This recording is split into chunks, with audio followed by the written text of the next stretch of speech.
We are back again. Talk with Eminem with our very special guest, a famous girl from Arizona. Like everyone knows me. Hey, we know you. Sepideh is with us, with Marzi. We're here, and I don't know. I think we skipped more than a month, but Really? It's been a while that we... yes, we made it again. So, yeah. We're so happy to have you, Sepideh, and everybody can just say hi. Say hello. I'm just going to say hello to you. I say hello to both we of you. got to know each other here, and then we're gonna keep some of it for our conversation. But basically, we are from the same town in Iran, in Esfahan, but we met each other here in US, which was very interesting. So welcome to our Thank podcast. Yeah. We didn't know that, right? We find out that. Yeah, we met and then we found out like, oh my gosh, you are too from that famous city With the famous accent. with the cutest accent ever. You know what is good about our town? Because there was a river, and that just connect everybody for some reason to each other. It was two sides, and people were just coming to that river. It doesn't matter this side or this side, and we were all one. And unfortunately, that river is dry right now. That's okay. I supposed to not to start it with a sad statement. It's okay. Life is not always happy. I think I'd get to that too sometime during the discussion. But I wanted to say hi to all of your audience and to both of you. Thanks for having me. Yeah. I know it took a while for us to make this happen, but excited to be here. Yeah. We're going to grill you here.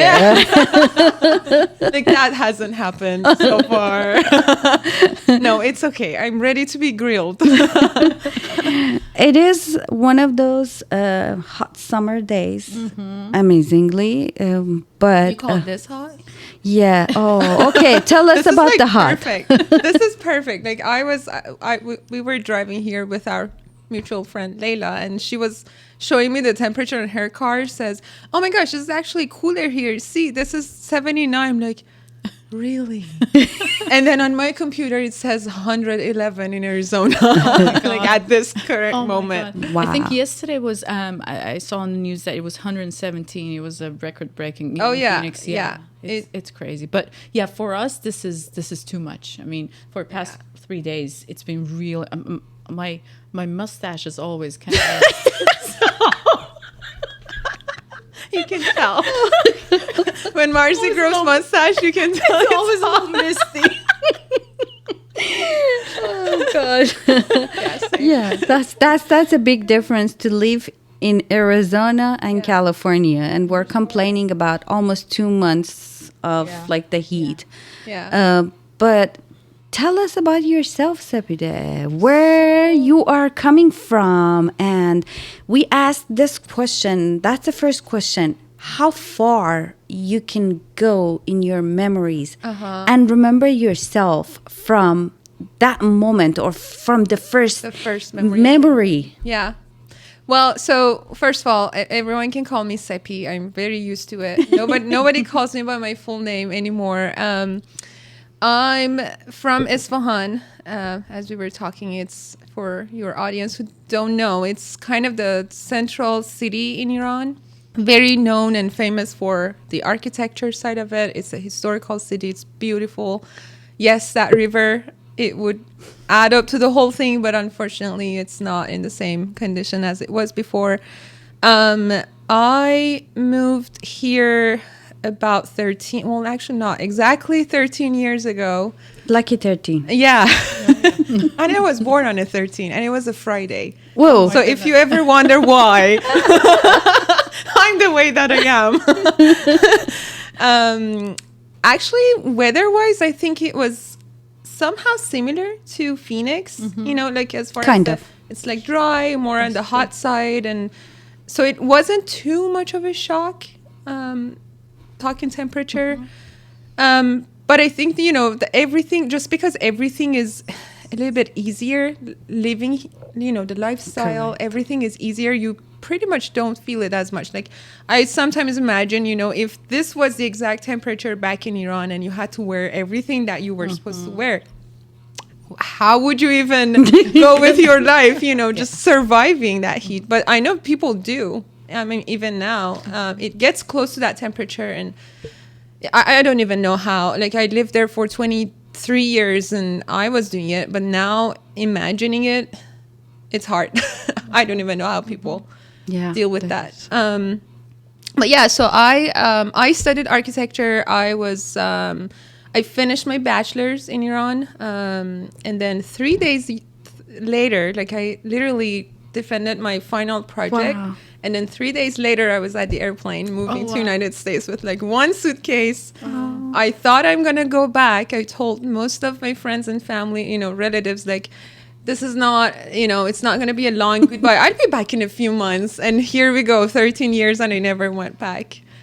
So I came down here, continued my education, got my master's in architecture, and then started working with a few firms so far.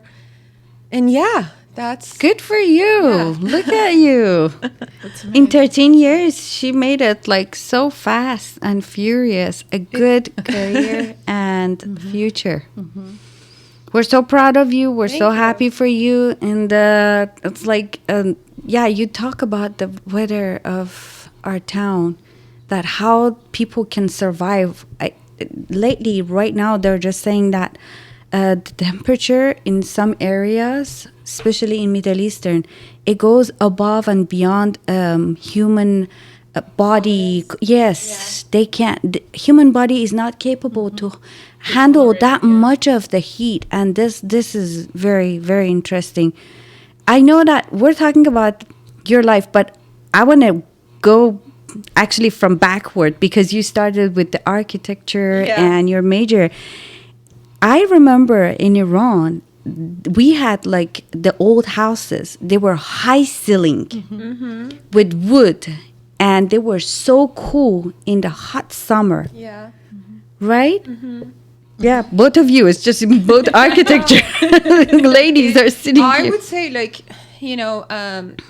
the ancient architecture, it was doing a much better job considering the location, the temperature, just the vicinity that they're located at, and just getting ideas from the environment and then responding back to it compared to what you see now. That's like true. at some point I feel like, oh my gosh, it's getting worse and worse and worse just because people get, they get excited from something that they see in a magazine or something, and they want to copy it, not even thinking like, this is not supposed to be here. This is not the solution for this location. So yeah, looking back at the old houses in Isfahan or Yazd, there are cities similar to Isfahan that have this historical context, and they have like the greatest solution for those temperatures. And that, they didn't have AC unit, they didn't have electricity to provide, but then they had a comfortable environment. The way they were designed, whether it was with clay and the combination of hay and clay and all that material, or the wood that you were saying, they would design it in a way that it would keep it cool in the summer and keep it nice and warm in the winter. And the insulation was just the orientation, the orientation of it. The central, the courtyard, all the ideas they had, like how much heat you gain and what part of it you need, what part of it you want to avoid, what are the solutions for it. So I wish we could build the same house as like my grandma's house. I know. Here. I know. My nostalgia just I know. In some really good the good designs and people who are doing the good research, they're bringing some of those back from all around the world, and they're bringing some of the ways and techniques and materials that would actually do this right.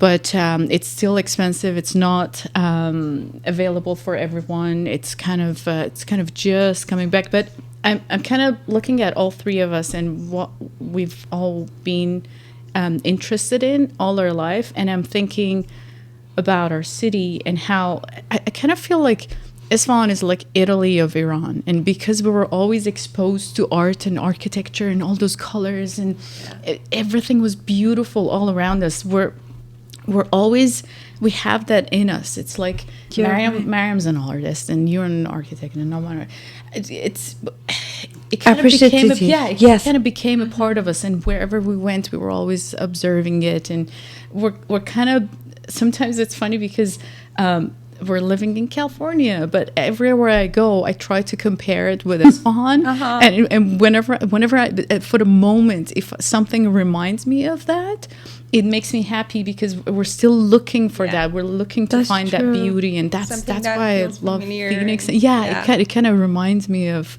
home. And you were saying the other day, it kind of feels like home because, so. Wow. I don't know.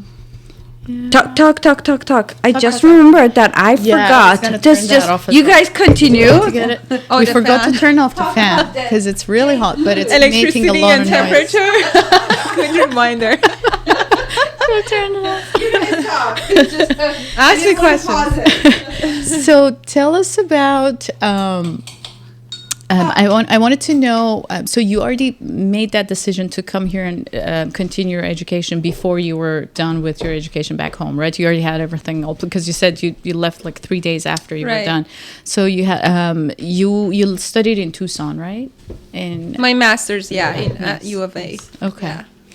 Well, because I don't know if you knew that about me, but architecture was the only major that I wanted to study, and I figured that out at the age of 14. My brother had a friend who we attended. She had to defend her final project for her master's, and then we attended that event. I think that, I don't even know if that's the same case in Iran still or not, but you used to invite your friends and relatives when you had that event going on. So we were invited to that, and then that was my first time being exposed to architecture. My brother was, he's an industrial designer, so I would always see, his work and projects, like the process, making models and, concepts, the drawings and all of that. So I kind of had that going on in my head since my childhood. But then architecture, somehow it just clicked. I was like, oh my God, that's what I want to do. And then it stuck. Like my whole high school, I think maybe at some point I was the only one in the class knowing what I want to do in my future. And they were like, how do you even know? I'm like, I don't know. I just went to this thing. No, that's how it is. It's like with geology and my dad. Like my dad was fighting and arguing every single time that I was talking about geology. He says, no, this is not the major for you in this country. It's not going to take you anywhere. And I was like, nope, I'm going to study geology. It's your fault. You bring me minerals, you bring me fossils every day. You're exposing me to this major, and now you're telling me not to study it. I already fell in love. It's too late. That's awesome. This is amazing, and it's so good that you got to really go the route to do it. Because of that, the what is it? The entry exam. What do we call it here? So you have to take that exam to enter the university in Iran, and then depending on your grade, like you only have so many choices on your major and what school you want to go, and then depending on your grade, you may or may not have the chance to do so. So I guess I mean there was a good amount of luck there. And then so coming here, though, many people kind of see that a chance to change their major if they want to, because then you don't have that barrier to pass through. But then I didn't even question it. Like coming here, I think I had that question a few times. Like I was asked a few times, like, are you sure you want to pursue? I'm like, yes. Do you want to do your master's? And I said, yes. But then finishing my master's, I realized that I have this passion about interior design. Now, most people, when you say interior design, they kind of think about the role of a decorator, which is not.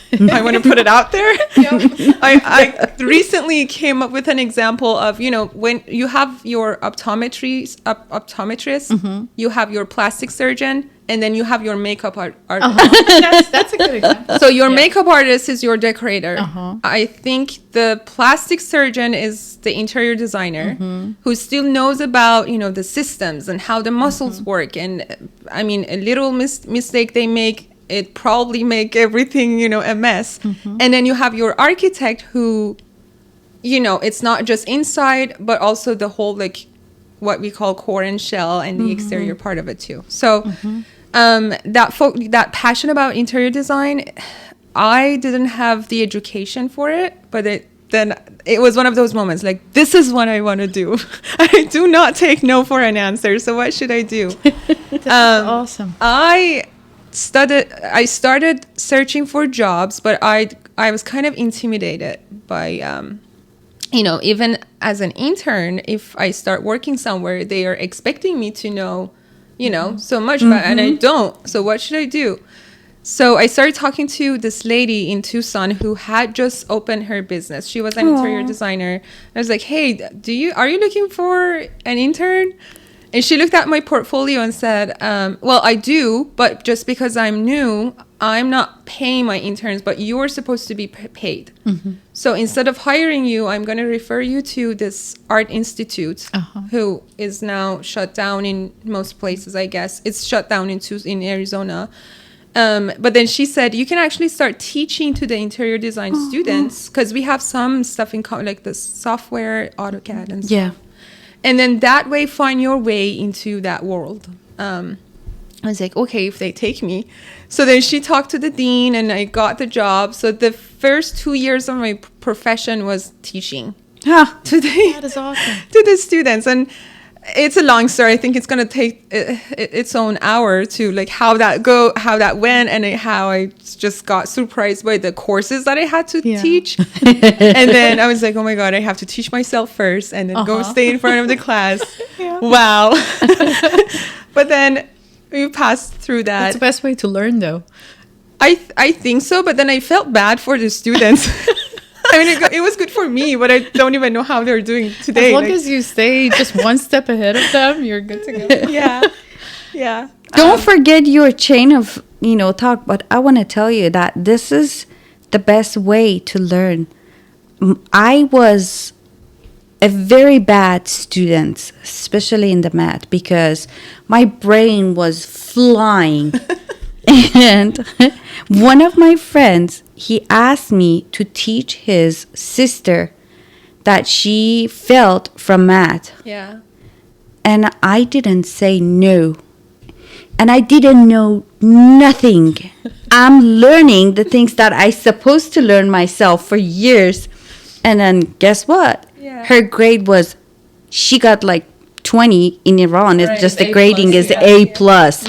And that's how it is. I think that's how we're just growing. It is the same thing in the life. You don't know, and you start a marriage, and then you learn by being in a relationship. You learn from each other. And I think students are teaching. Am I right, Marzi? Absolutely. Yeah. Students are teaching teachers as well. Yeah, I feel like I've learned more in the past 6 years that I've been teaching that I ever have, because you feel that responsibility, and because when you read or try to learn something, sometimes you feel like, okay, I learned it, but the fact that you have to explain it to somebody else in the way that they will understand in a million different ways, because every single one of them are different and they'll learn differently, then you have to really understand and grasp that concept so you can transfer it. So that's really the best. Correct. Absolutely. So I guess I don't want to keep you, but because I want to hear about some of the challenges that you had then, and whatever comes to your mind, just tell us about it, because maybe we forget to ask some questions, but if you want to talk about something. But I think that kind of answers my question even before you say it, but I want to hear that from you again. Do you still enjoy what you do the same way that you were because it's amazing that you knew what you wanted and you really followed through. And do you still enjoy it every day that you're working at it? Is it the short answer is yes. The work I do, again, there's nothing that I would want it to replace it. Nice. Like nothing else that I can think of. Because I think even if I want to look for something else, I know if that job, if something I do does not involve creativity or like creating something, I get bored. And I can't continue living if I get bored. I have to make sure, because it's always this good challenge for your brain. Here's a question, find a solution for it. Here's another question, find a solution for it. And then that would be kind of manifested in, as a building in my world. But then it could be something else for like a painter, a pottery, piece or something. So if I ever want to choose, so like if I have to choose something else, it would still be in that world of creativity. But then about my job, so it's something that's really, I guess, rewarding is that not only I'm kind of responding to my own, like what I would like to do, I'm kind of doing that, but also right now, because what I'm doing is designing healthcare buildings, like hospitals and clinic. So knowing that, well, first of all, every time you say hospital, people think about this boring, I don't even know what word to say. Like I do not want to be in that place. But then you start thinking it doesn't have to be that way. And I think there are some other project types like airports. They have grown so much in the past couple of years, like creating airports that kind of feel like you're walking at a mall.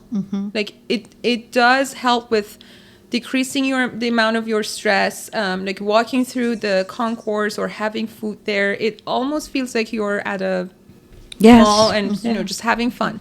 So why not doing that for hospitals? That's been not only my goal, but I think just the whole like industry of healthcare interior design. The fun fact about it is healthcare was my, like, at the least of like project types that I wanted to do, it was like at the bottom. But I mean, like airport, then hospital, and then I had like other stuff at the top.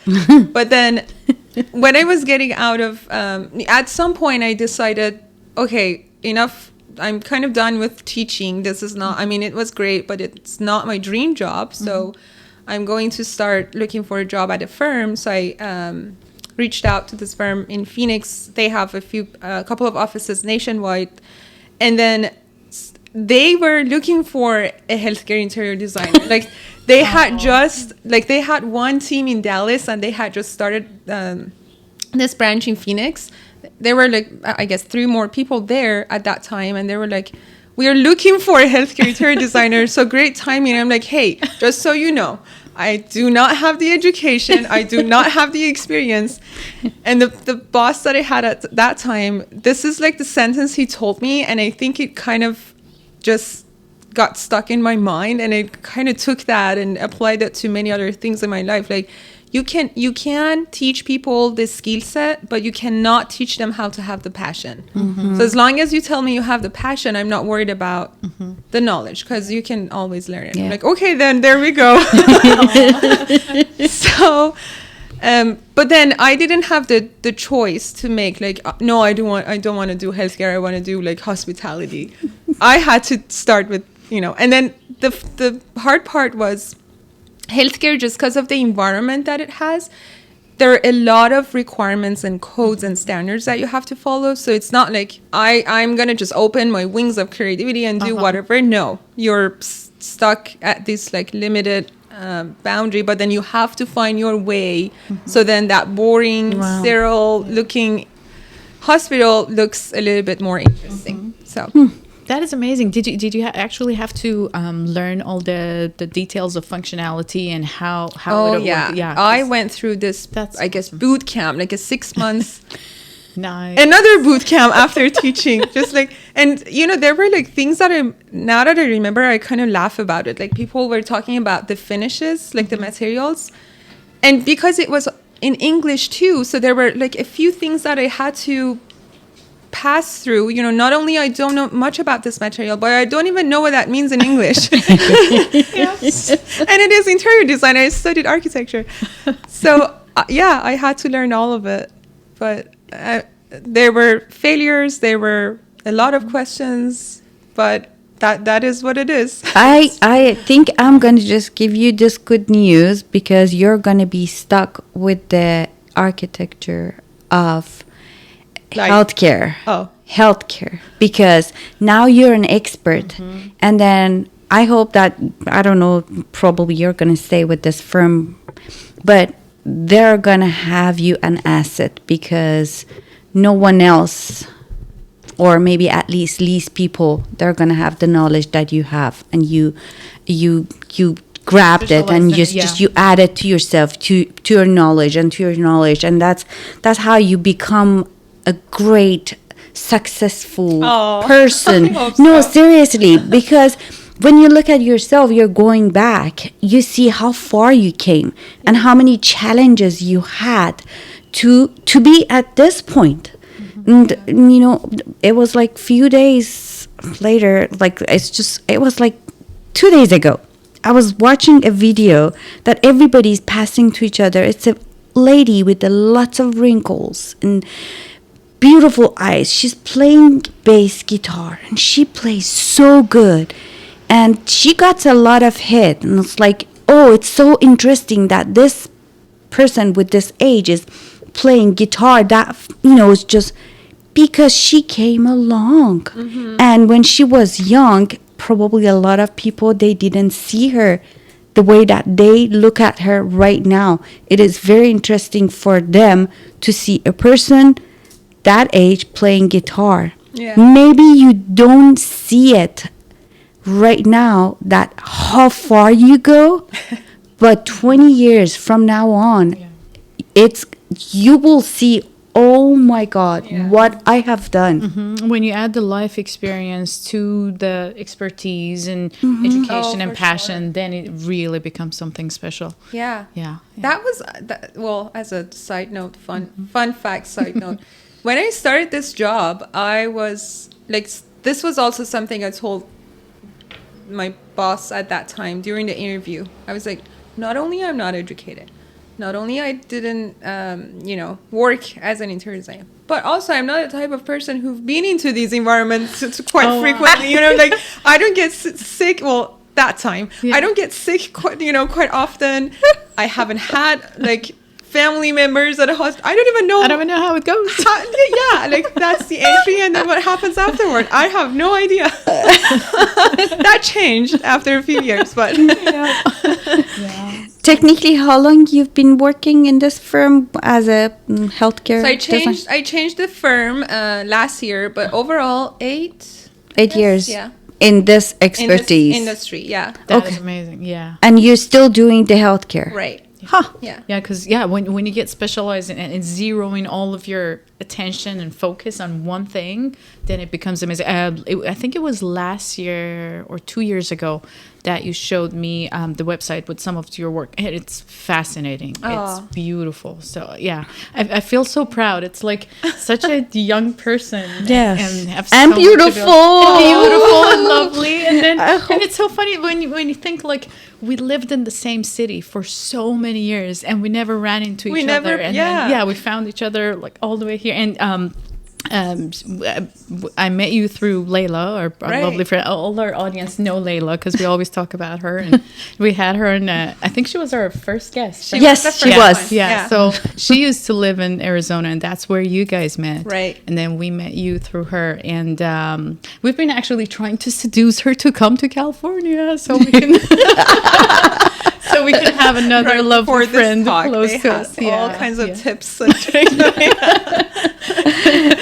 So yeah, no, it's beautiful to see because when I see successful Iranians, especially from our hometown, it just I get filled with pride and joy. Yeah. And it's beautiful to see us all spread all around. And I don't know doing good I things. mean, I'm not trying to be racist or anything at all, but to be honest, I haven't seen one Iranian who's not doing great after immigrating here.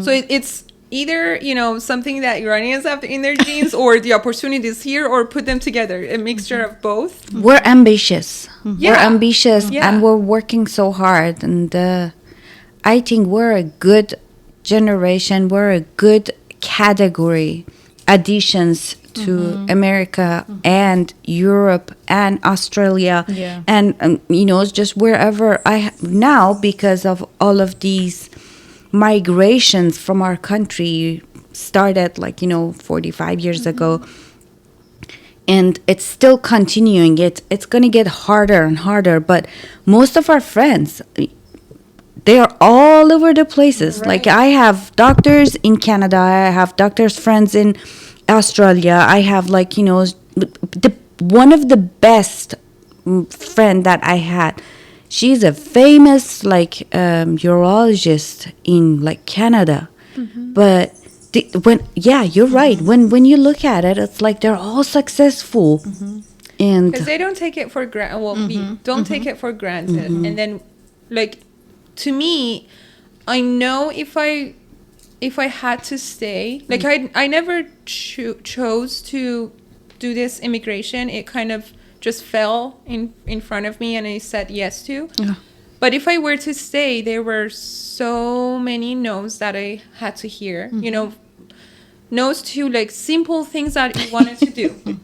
Simple things even before having a job, when we were at school, I remember people are always asking me did you have a culture shock, or and I say no, because most of the things that people do here, you would still do in Iran, just under the ground. So that part of it wasn't much of a shock, but there were things that I remember we had a project, and we were working maybe 2 girls and 3 boys or whatever, a mix.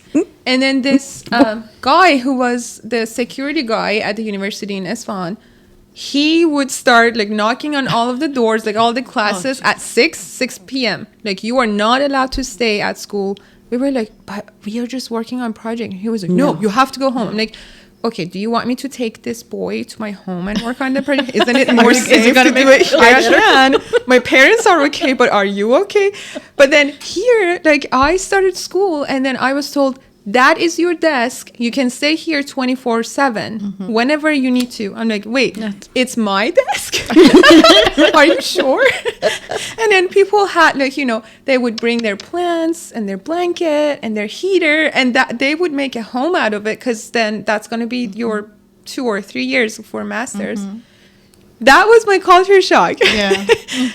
Whatever you need to do, we provide it for you. Just do your thing. So That's sad. it's really sad. I know. And I feel bad for so many young girls and boys back home that before last year and everything that's been happening, which everything was quote unquote normal, all the restrictions and everything that they wanted to do and they were passionate about, and with the ambitions that you guys are talking about, and they couldn't do, and we couldn't do. And now it's just getting worse and worse, and I don't know where it's going to go. But there's so much passion, there's so much talent that's just getting wasted. Yeah. But at least, and sometimes we were talking, we always talk about this, but I think in one of the podcast episodes, we also talk about how we sometimes feel a little guilty that we're here and we're living our lives and we're working towards what we can for our success and for our happiness. We're not always successful. We have our challenges. We have a lot of hard days. But as you were saying, there's not a lot of no's. People, if we fail, it's on us. It's not because somebody stopped us. But sometimes we feel guilty because we're here and we have that opportunity, and some of our friends and families, they don't have that. But at least I'm happy that some of us got to, I was listening to Dr. Holakouti the other day, and we talked about him on the podcast as well. And he was saying that that's how culture actually happens for those of us who get out and learn and then come back and spread that in Pass that knowledge. Exactly, pass Yeah. that knowledge and move that around, because everybody's just sitting where they're at. Nothing's gonna change. But I don't know where I'm going. I'm just expressing myself. But That's what we do. That's That's what what I'm told. That's why we are here. Yeah, Sepideh was asking. Sepi, are you going with You Sepi? can call Okay. me Sepi. Sepi was asking, what are the questions that you guys are going to ask? We're like, I don't know. We're just going to talk, whatever comes. So, yeah. They don't leak it for the future guests. You are one of our good listeners. It's just you listen to our podcast since we started, and you were always encouraging us, and that was very nice, because that's what you needed to start and just push. Yeah. You know what happened, and we started technically by some conversation between Miriam and Merzi, but the ultimate goal was we wanted it to talk with people that they are on the ground, very close to us. And I said it like many times, people that we see them every day, and nobody doesn't know them beside their family, their friends. They are on the website of their own or a company, and they have a life to talk about. They have a lot of stories, and each story has its own unique and beauty. I always believe that each person has their own book, and each chapter has its own like beauty, and you get time to cry, you get time to amaze, you get time to just regret and we still didn't get to the surface of your life. All we know about you, just a little bit of your success story, but that comes from hard work. Everything that you went through, from in your personal life, from where you went to the school, from your friends, from who broke your heart, these are all pieces that we put together to today. Yeah, I mean, there's that saying. I don't even know there's probably a better way to say it, but they say like growth comes from pain. Exactly. So you can run away from that all your life, but if someone really wants to have that growth, you have to just experience it. Like, there's no way you can gain something. I mean, they say it like, it's not the conversation about like the what is it, the hardworking versus the smart way of doing things. Like, yes, for a smart person, you're always looking for ways to make things better, more efficient. But even that, like finding that and learning that, has its own pain. Exactly. So there's no way you just, wake up one day and realize, oh, I'm successful. I achieved that. Like, I mean, I wish, but. Yep. Yeah, it's the challenges that help us grow. Exactly. Yeah. If our life is easy, and if we don't try to do things differently and put ourselves through challenges, everything's gonna stay the same, and we're gonna. And this is like, it's visible. Like, even just using you as the example, because you're our guest. From the first time I met you, which was probably 7 years ago. 2017? 5? 2017. Whenever Leila got married. Yeah, 2017, yeah. So 5 years ago. You've already grown so much. Oh, You're really? like a different person. You're so intelligent and mature, and you have so much wisdom, and it's like, it's like just in the You were the baby back then, 5 years ago. so young. You were young and energetic, and now you're wise. I was Hannah, toddler. No, yeah, it's amazing, and I'm so happy to hear that you're doing what you're passionate about in life. But I kind of want to, like, I have a million different questions that I want to ask you, but I want you to talk about whatever's burning inside your head, and you want to. Oh, my brain is burning all day, so maybe start with your questions. I don't know. It's like, because she's here, I really want to take advantage of like know. you know, Do just it. going Ask the her. section 2 too. Do you think that you will be able with the situation that we have, or We it's going to be a could. little?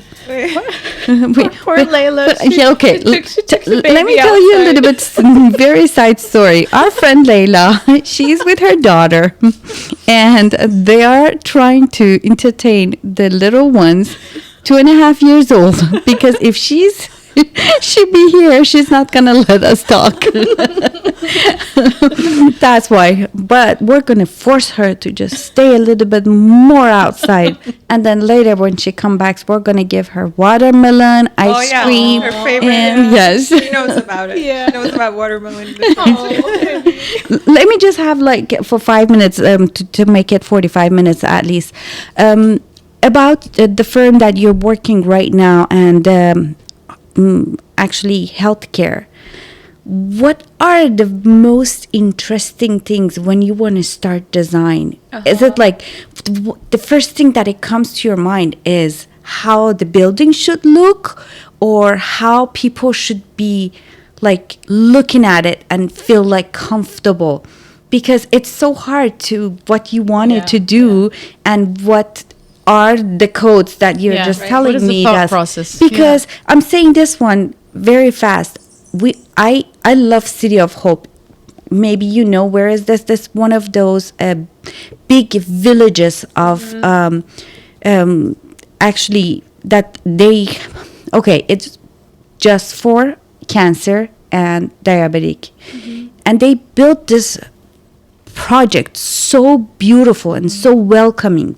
Unfortunately, the last time that we went, like, you know, it was just a few weeks ago. It's under construction. It is under constructions and it's so confusing, but they built like little zen garden in between like their buildings, and you enter the building, you don't feel you come to the hospital. You don't feel like you see people with, like, you know, it's just lost hairs and, like, you know, this situation, you know what's going on, but still it's so encouraging. The building is giving you the hope.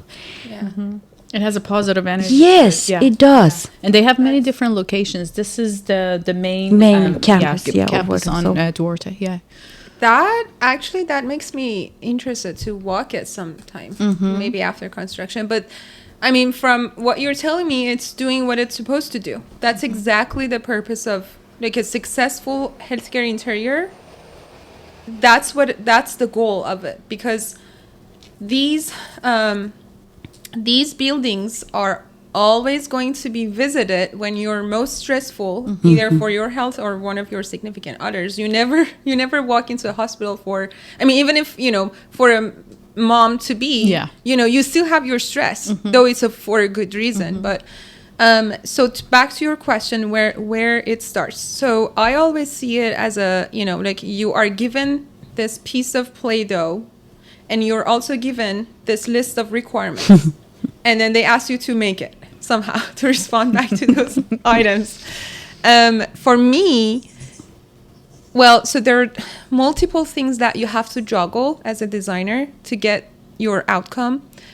One would be the space planning. So it's kind of like solving this puzzle. You have multiple pieces. You know, your client comes to you and says, we have this clinic. We need, like, I don't know, 8 exam rooms. We need these, like, support services. We call that like a core area. We need like 2 nurse stations, blah, blah, blah. So you have pieces, and you are working within this limited boundary. It's either within an existing hospital. A lot of times, like, they are renovating recently. Sometimes we have ground up projects. So you have to figure out how you're resolving this puzzle. And then throughout your space planning, you're also thinking about, all right, I want my exam rooms to receive daylight, because that matters. Because when you're sitting, and then there becomes a lot of factors, like psychologically, environmentally, you know, those things. Then you keep adding to the factors, and then you keep adding to the shape of that Play-Doh. And then once you kind of have the bones of your plan, like, which means the solid pieces that you don't want to move anymore, like your walls, your doors, your main circulation, then you're adding to it. Like there's this layer of materiality and lighting and furniture that you're adding to those layers. With the materiality, then you're also thinking about, all right, what am I trying to convey? What am I trying to, like, what this space is supposed to make people to feel. A lot of times when we have, we start these projects with user groups, and we ask them, like, the majority of your patients, how do you want them to feel? Do you want them to feel like happy and excited, or do you want them to be more on the zen and calming side? So each one of these, and then that's the job of the interior designer, to translate these buzzwords into the design language or the materials. Like, I don't know if I'm just using red as an example because there's a lot of it surrounded here, which is a great color, but you probably won't use it, in an OR or in an exam room, but you might use it in an activity room at a pediatric, because like each of these colors are associated to something in people's mind. There's the culture aspect of it that comes in. There's the, again, psychology of it that comes in. So we were told, like, I remember this thing from a teacher when we were in Iran. I thought this is only applicable to architecture, but then I heard it from other majors too. He said architecture is an ocean of like different knowledge with the depth of maybe like 6 inch. So you don't get too deep into like the psychology, the economy, that's I don't know, all the science about human, but you should know at some point, you should know something about, or the mechanical and electrical engineering, you should know at least this much about it, not this much, to be able to process your thoughts and be realistic on what you want to implement. Very interesting. It looks like a journalism then. You know everything, but you don't know everything. You have to know a little bit of everything. Right. That's what I'm saying. Like, I thought this is only architecture, but then every time I, said it out loud, I heard other people from other majors like, oh yeah, actually that's how it goes in our world too. So that's interesting. I think this is just the world right now. You cannot be isolated. Like I just had, tell me if I'm running out of time. No, that's okay. It's just like, you know what? Yeah, let's hold on to that. I'm going to pause it. And I want everybody to come back and push the section 2 of the episode 18. 18B. Yeah. We are going to the next episode? Yes. This is episode 18. This is going to be episode 18A. Oh. And we're going to listen to 18B. B. Okay. Then, hold on.